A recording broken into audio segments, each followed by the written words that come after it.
hovorím o poviedke, myslím si, že to nie sú tanečníci. V prvom rade ma potešilo, že do slovenskej poviedkovej tvorby vstúpila ďalšia zombie poviedka. A to by som nazval štandardná zombie poviedka, pretože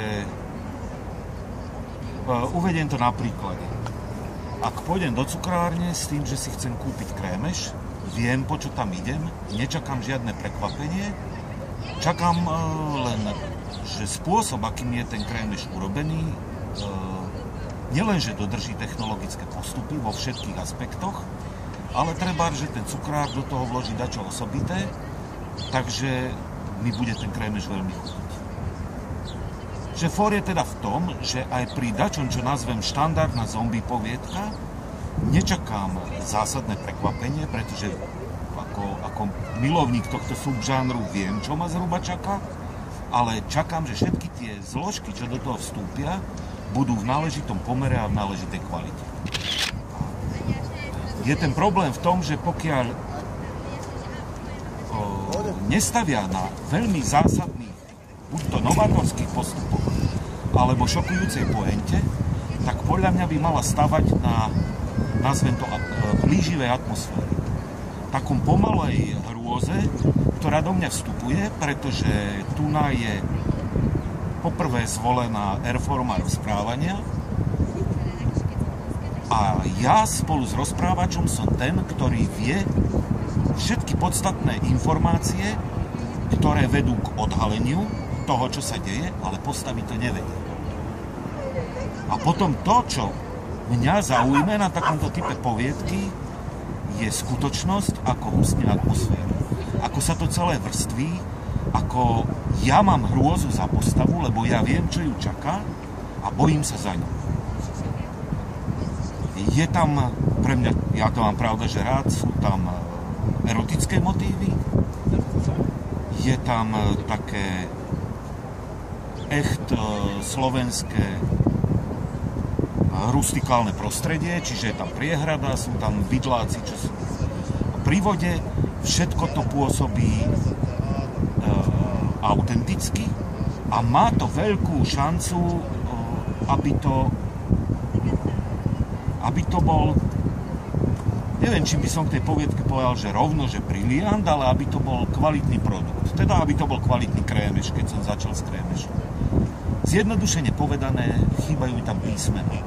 Všetko je naznačené a nič nie je dotiahnuté úplne do konca z hľadiska atmosféry.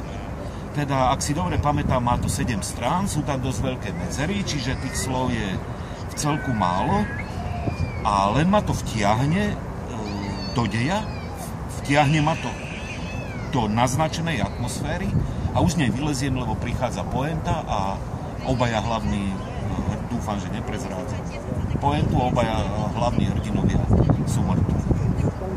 Plus tam sú podľa mňa drobné štilistické nedostatky v zmysle opakovania tých istých slov v súveti, pričom sa ľahko dá vybrať iné slovo. Ja viem, že to znie ako poučka, ale opakovanie slov musí súvisieť buď to so stupňovaním, čiže musí mať istý cieľ, aby som ho nepovažoval za štilistický nedostatok. Z druhej strany, priznám to, hovorím za seba, nemám rád opakovanie slov, lebo dakedy som to používal a potom sa človek na to pozrie zvonku a zistí, že toto prináleží skôr poézii. Treba, že každý verš sa začne tým istým slovom, ale to nie je prípad tejto poviedky, už som uviedol extrémny príklad.